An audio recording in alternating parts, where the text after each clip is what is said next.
Hey there, church. It is the season of Advent, and we're approaching Christmas.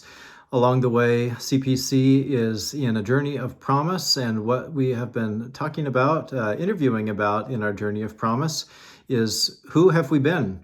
I bet, like you or like me, a bunch of you have Christmas decorations that have come down through the family over the years about who you have been as a family. And so here we have some chimes that have come down through Heather's family from her grandma Turnbull.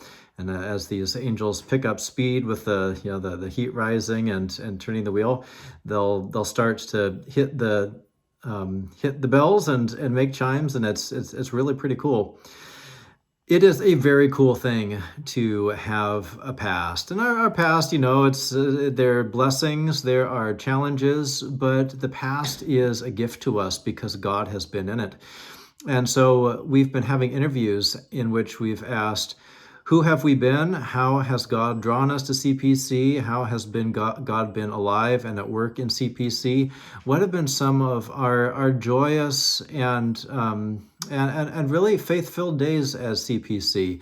And we're not just asking that to reminisce any more than we celebrate the birth of Jesus, just to reminisce that Jesus was born.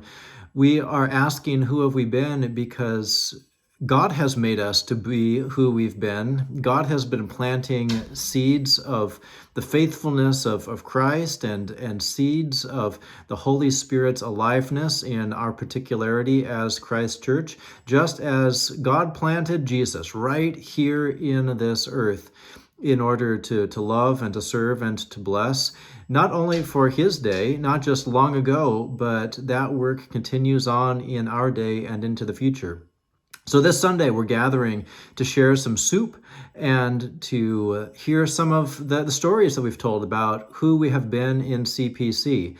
We're going to celebrate God's faithfulness and listen for how some of the stories that we've heard have contained seeds of some of the essence of what CPC has been by God's grace, who we still are, what's still important to us.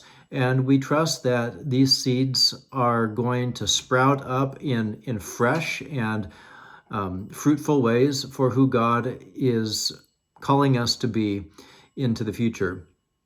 So let's enjoy Advent worship, but let's also enjoy one another over soup and enjoy the history that God has worked out in CPC.